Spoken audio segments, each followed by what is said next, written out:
Okay then. So I did talk to you about a little bit about dip and strike. This is how the plane is characterized by its dip amount, and the direction. Dip amount and the direction. Remember, the strike is a line. So if you have a plane which is defined in space, there will only be one line perpendicular to it. Right? Now from planes we shift to lines, and we first come across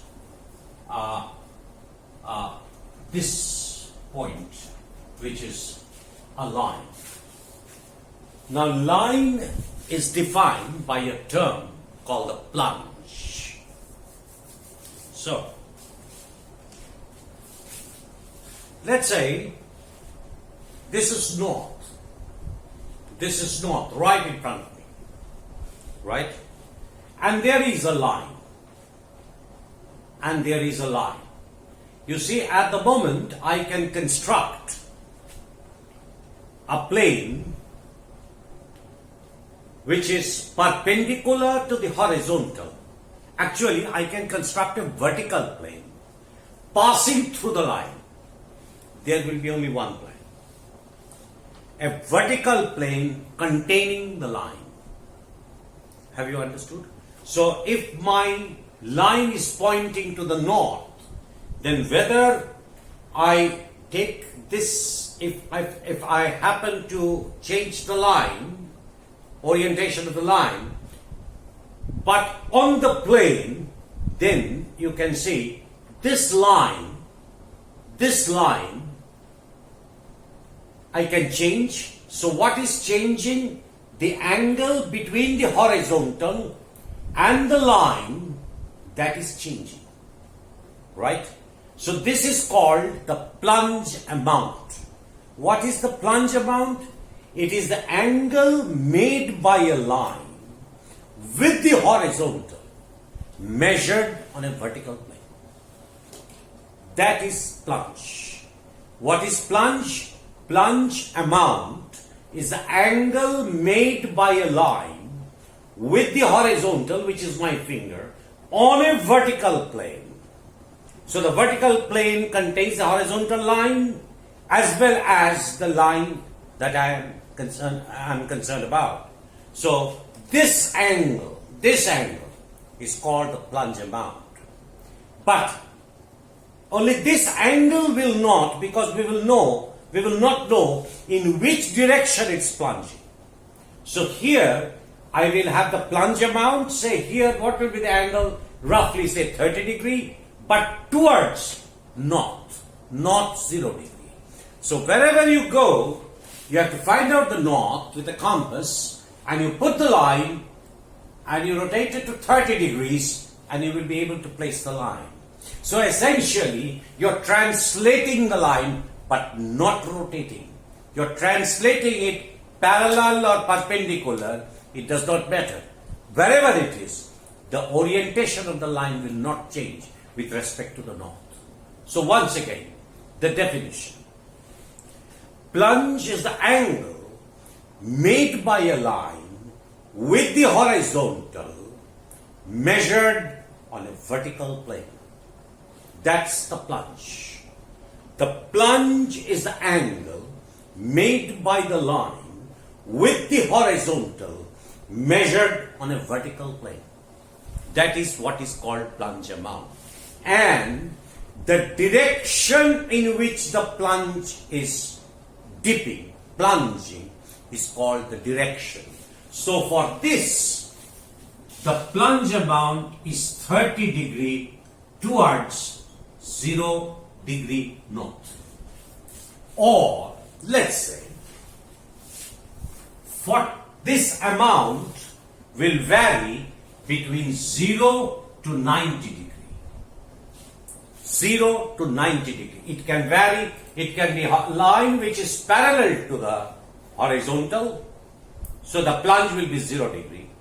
But measured in the vertical plane. Or the plunge can be 90 degree, still measurable in the vertical plane. So the plunge amount can vary between 0 degree to 9 degree.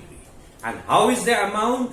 The angle made by a line with the horizontal measured on a vertical plane. That's what is called the plunge. So the plunge has an amount and a direction. So let's say I give you that, okay, I want to measure 45 degree towards 210 degree north. This is a line. How will I reconstruct it? See here. This is north. This is 90 degree north. Okay, this is north. This is east, so 90 degree. This is south, 180 degree, and 30 degree from it. So I change it to 30 degree. So now you see it is at 210 degrees. Once it is 210 degree, then the angle made, I have to reconstruct then a vertical plane and rotate it through 45 degree. So that this angle is 45 degree. So that is how the plane would look like. If it had plunged towards me, it would have been 180 degree. It is not. This is the angle 45 degree here. Angle is 45 degree. And the plunge is towards 210 degree north.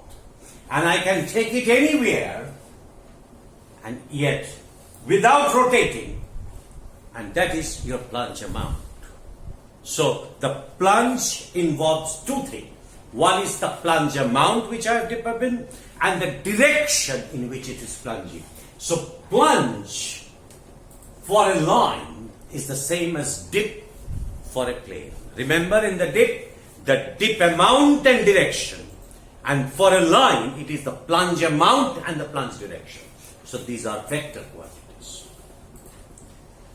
So now that you have understood it, we go into the next point, is the pitch.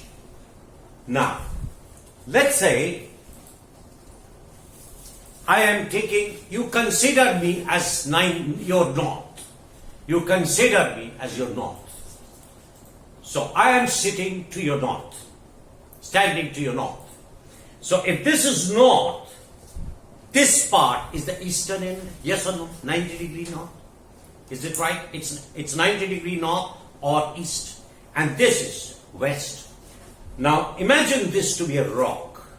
On this rock there are these blue lines. Have you understood? These blue lines. And this red line and this red line here is the strike. What is the strike? Strike is the trace of the horizontal on the inclined plane. Or any plane. Except a horizontal plane. You can't take a horizontal because if the plane is horizontal, you can draw one line. You can't draw a strike. But if the plane is other than a horizontal, any other plane, vertical or otherwise, so the dip is more than 0 degrees, then for this line is the strike line, which is the trace of the horizontal plane on the plane. And now you see these lines intersected, and let's say the angle is theta. This angle theta is called the pitch. What is a pitch? The angle made by a line with the horizontal measured on a particular plane other than a vertical plane. Have you understood? The angle made by a line, the blue line, with the horizontal, which is the red line, that angle is written here on the left is 30 degree.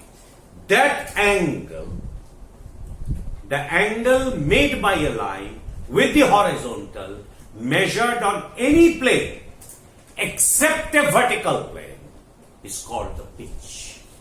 So this is the pitch, 30, say for example, the pitch is say 12 degrees. But 12 degrees from which end? You have to take the acute angle, not the obtuse angle, from the eastern end. Have you understood? From the eastern end. This was the eastern end, I was sitting at the north. So this was the eastern end. So the pitch is the angle, pitch amount, the angle made by this line with the horizontal is theta from the east. This is what is a pitch. If this plane is vertical, if this plane is a vertical plane, then theta is the plunge. I told you, remember the angle made by the line with the horizontal measured on a vertical plane is the plunge. And what is pitch? The angle made by a line with the horizontal measured on any plane other than the vertical plane is called the pitch. Have you understood? So that is very important. And in a pitch, you imagine that you always measure the acute angle, not the obtuse angle. So the pitch can vary between 0 degree to 90 degree. Maximum 0 degree to 90 degree. And it should be from a particular azimuthal direction. If the lines were like this, the opposite, then the pitch would have been theta from the western end or 278. If I do it this way, only thing the orientations will change. The angular amount will not change. Have you understood the difference between the pitch and the plunge? The pitch is the angle made by a line with the horizontal measured on a vertical plane. And pitch is the angle made by a line with the horizontal measured on a plane other than the vertical plane and the horizontal plane. Why the horizontal plane? Because the horizontal plane does not have a strike. Because the horizontal plane cannot intersect the horizontal plane. So a perfectly horizontal plane does not have a strike. Have you understood? Okay. So now my student, for example, she will draw a three-dimensional. I'm very poor at sketching. So she will draw a three-dimensional diagram to show you the pitch, the plunge, and the dip and the strike all together. Maybe if in the next semester I have to take the laboratory class associated with this, she will assist me. She's my last PhD student. Yeah. Thank you. Thank you, sir.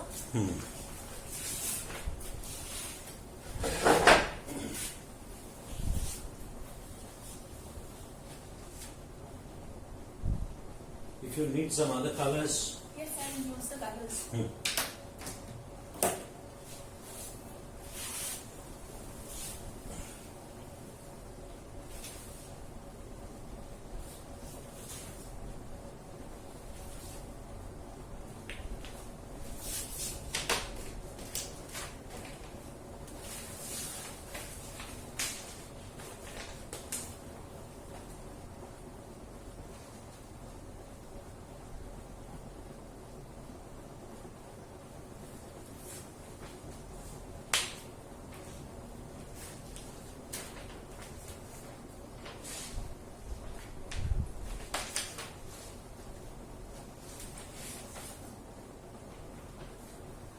This is the horizontal plane. Louder. I'll just write it all and then I'll explain. Okay. So this is the horizontal plane.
So like so explained, basically see whenever we are determining a direction, be it strike direction or dip direction, we measure it with respect to north. So if this is the north direction and this is our plane of interest, this plane in black. So basically, and this blue plane is a horizontal plane. So we can see the plane of interest intersects the blue horizontal plane, and this is the line of intersection that is formed by the intersection of the two planes, and this will be our strike line. Now if we are to measure the strike direction, we basically measure the direction of this line from north. So that is our strike direction. Now if we have to find the dip of this plane, so if we can see the dip is measured in a direction perpendicular to the strike. So here this is the strike direction and we are taking a direction perpendicular to it. So this angle here is 90 degree and this will be our dip direction. So we project that direction on the horizontal plane and that will give us the dip direction with respect to north. The amount of dip is measured by the angle subtended by the plane of interest with respect to the horizontal. So this angle shown in red here is the dip amount. Now, like sir said, for the pitch or plunge, say another line exists on the plane of interest. Say a line exists like this. Now, what we have to do is, say there are several lines, right? Now, this line, if we are to quantify the line in space, so again we need a direction, that is the plunge direction, and the amount by which it is like the equivalent of plunge amount is the dip amount that we did for the plane. So here again we have a vertical plane. Now we create a vertical plane here.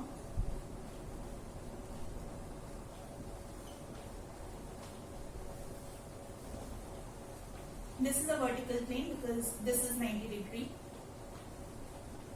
Right? And this contains the line and its projection on the horizontal plane. This was the line. This is its projection on the horizontal plane. So this angle here will be the plunge amount, and the direction with respect to north of the projection would give you the plunge direction.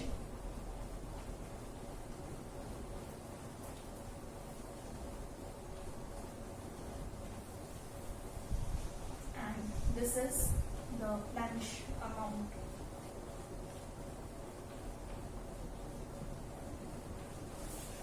Now if we were to measure this same lineation, say it also exists here, here, here. If we were to measure the angle between this line in any other plane other than this vertical plane, so that would be the pitch. This is the horizontal line, this is the horizontal line, and with that, if we were measuring, say on the very plane of interest, so that would be the pitch and it will not be the plunge.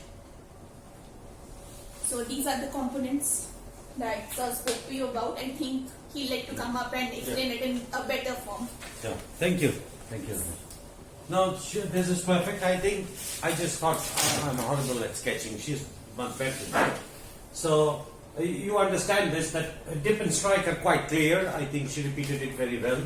The problem is that you have a vertical. The plunge is an angle made by a line with the horizontal measured on a vertical plane. And the pitch is the angle, that's what he said, that's what she said. Pitch is the acute angle measured by a line with the horizontal measured on any plane other than a vertical or a horizontal plane. Because if it's a vertical plane, then it will be the plunge. And the horizontal plane does not have a strike. So other than a horizontal plane or a vertical plane, everything else is pitch. And the pitch has two quantities: the acute angle, the magnitude of the angle, and the direction in which the angle is subtended. So here you can measure this angle, but unless you say from which direction. So this is north, this is roughly north 45. So this acute angle is subtended from, say, north 45. It could also have been 45 degree from the 135 end. 45 plus 180, 225 end. So that line would have gone this way, because it would have been subtended from the opposite angle. Remember, pitch is an acute angle, plunge is an acute angle. Okay? So I think this is a three-dimensional representation of what I was seeing, what I was telling you. If there are any more, there are numerous internet sites, numerous books on which you can read dip, strike, pitch, plunge. And they give you wonderful diagrams, some of them, like one, she has wonderful three-dimensional diagram to tell you about this. But the problem here is one thing. It is, once you have understood it, normally when I take students in the second year or the third year to field, this is the first thing that I teach them to do on a rock. Now what happens when you go to a particular area and you study these planes, etc., different things, you normally generate a tremendous. It is important to represent the data in a way that can be well conceived. So what we do is something called I will erase this.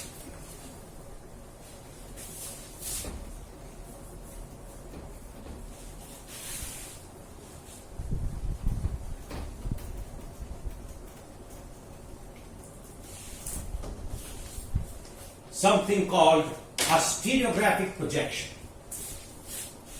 A stereographic projection.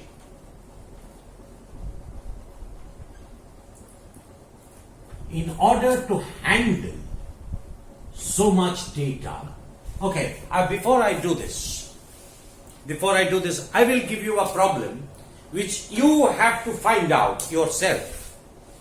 And I can tell you there is a unique answer, a trigonometric relationship.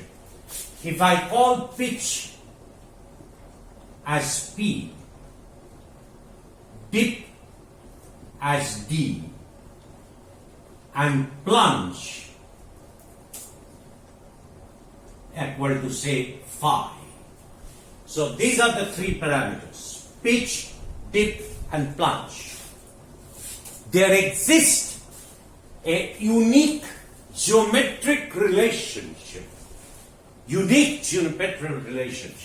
where the three parameters are related to an equation. So what happens? If you know the pitch and the dip, you can find the plunge.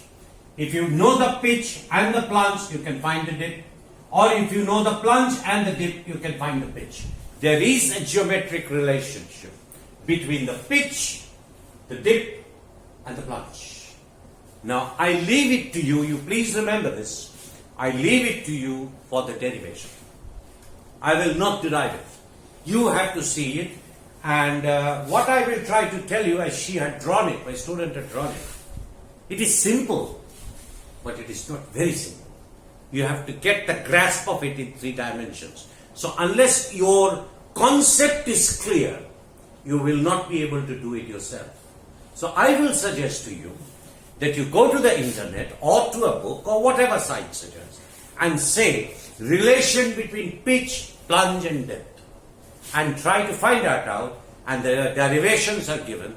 If you want to do the derivation yourself, you're fine enough, but I think it is better that you cross-check it whether your derivation is right or wrong. Be very careful about it. There is a geometric relation between the pitch, dip and the plunge, and I want you to derive it. Right. So now we go to stereographic projections. Now this is very interesting. The basic idea of this, you see, pitch, the plane, the line, these are all three-dimensional features. These are all three-dimensional features. And to plot it in a three-dimensional feature, it is very difficult to conceive of a three-dimensional feature, three-dimensional diagram. It's very difficult to conceive. It's not very easy.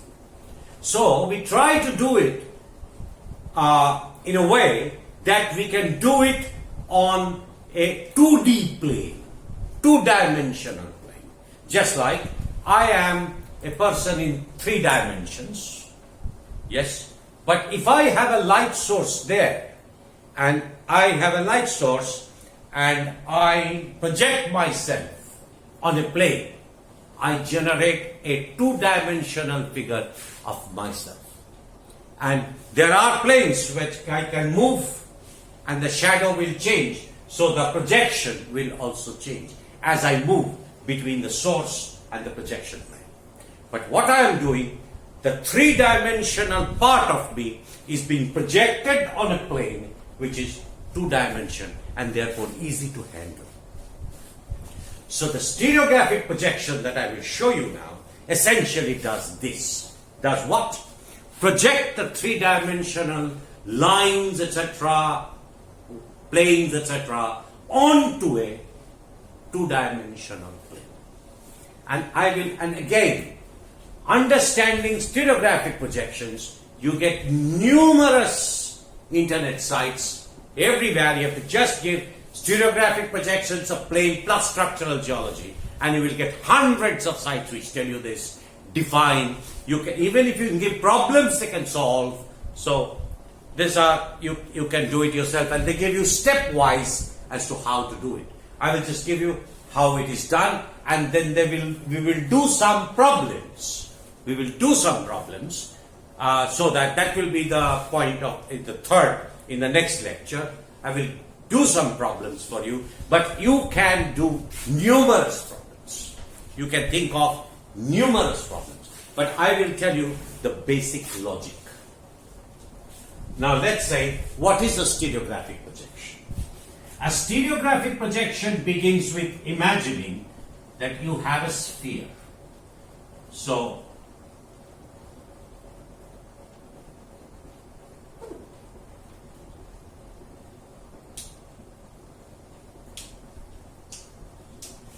you have a sphere, and you have aligned,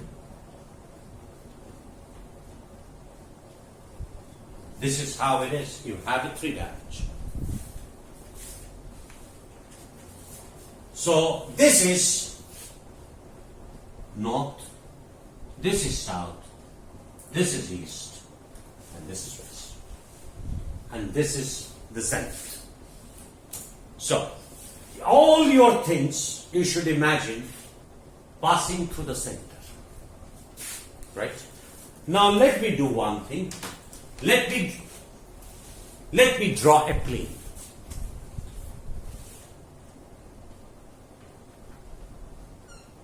I'm drawing a plane, and I'm drawing it in the lower hemisphere, because in rocks we always tend to see from the top. So whatever is there, it appears on a 2-dimensional horizontal surface. Have you understood? On a 2-dimensional horizontal surface. So let's say there is a plane like this.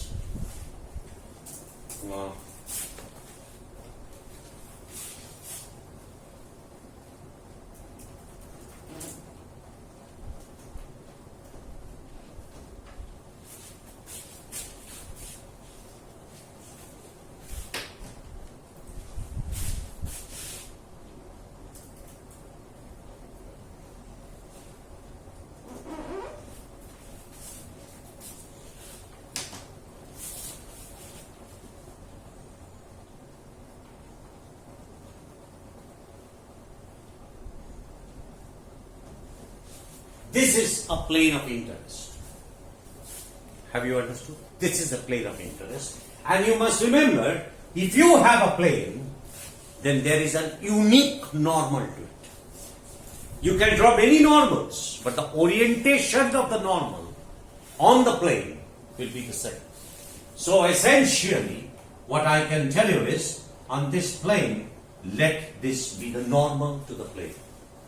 Or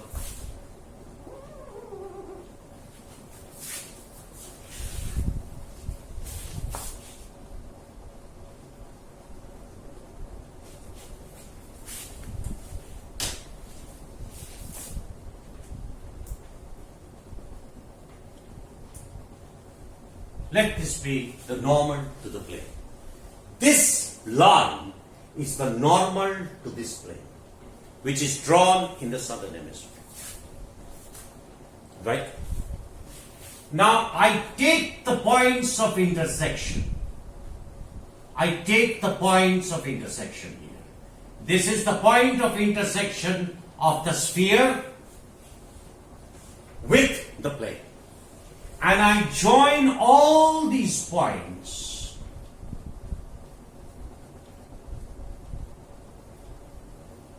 to the north.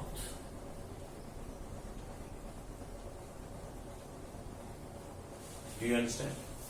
If I join all the lines to the point, then each of these lines will pierce the horizontal plane. Yes or no? If it pierces the horizontal plane, then this is what will happen. This will not go on the surface, because the surface goes like this. It will pierce the horizontal plane at different places.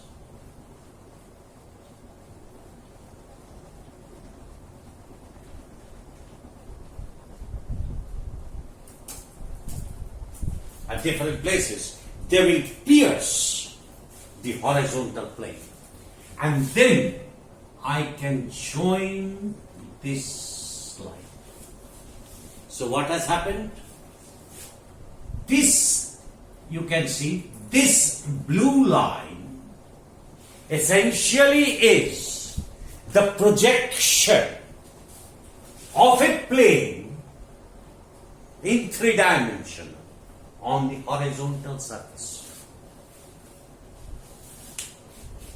So, in this, if this is not, let's say this point is not 30, and obviously this point is 30, angular is 180, so it's not 180 plus 30 is equal to not 210 degree north, and this one is 30 degree north.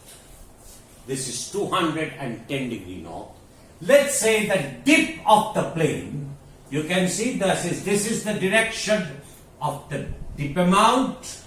Remember, it's a vertical plane. This is the dip amount, and this dip amount is towards the, if this is east and this is south, then the dip amount is towards the south. So the strike is 30, this is 210. The dip direction is towards southeast. Southeast means 30 plus 90 is equal to 120 degree. Remember, the dip is perpendicular to the strike, 120 degree. And the amount, say for example, is 60 degree. So the dip is 60 degree towards 120 degree north. And now this blue line is essentially the projection of the plane in 3D on the 2D horizontal plane. Now this 60 degree here is this angle, this angle.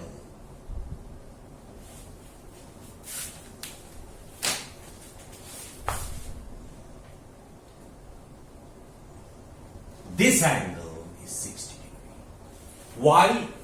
Because this plane is the equatorial plane. This plane is the equatorial plane. So it's the flat surface, so the dip is 0 degree. And what is the dip? The angle made by a plane with the horizontal. So the angle is measured from the horizontal. So this angle is equal to 30. Right.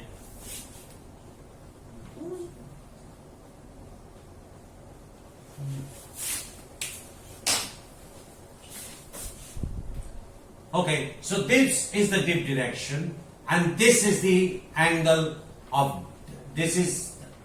We will draw it and then we will see. So this is where it is. Now you can see I am drawing another line from here to here. This also pierces it somewhere here. So now, if I draw the stereogram, just the projection, then this is north, east, west, south and west, and then I will have not 30 degree, remember 210, this is 30 degree, and then I will have a line which is this line, and I will have a point here which is the normal, or it's called a pole. This is called a pole. Now you see here, this one, this line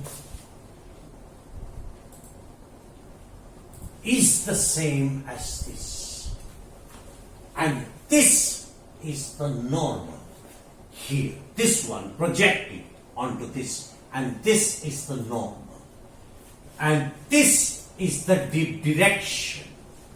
And what is the dip amount? The dip amount is this, which is 60 degree. Why? Because this plane, the dip amount is 0 degree. Dip amount is 0 degree. For this is a horizontal plane, so the dip amount is 0 degree.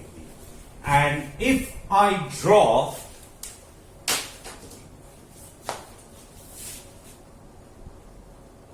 a vertical plane through it, a vertical plane, remember through this, if I draw a vertical plane, then this angle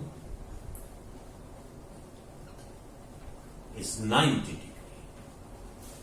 Do you understand? This angle for a vertical plane is 90 degree, and this plane is 0 degree. So this angle from the horizontal is 60 degree, and this one here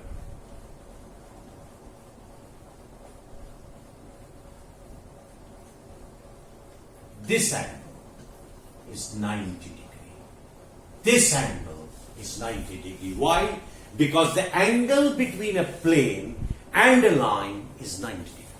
So this angle is 90 degree. So although you are seeing distances, these distances are not lengths, these are angles. These are angles.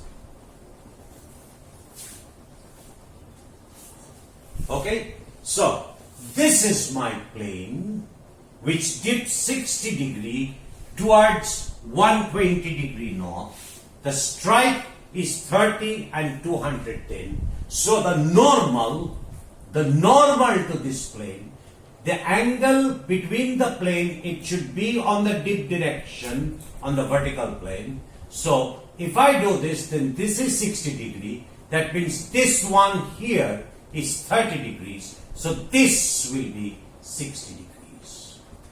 So that is what it is.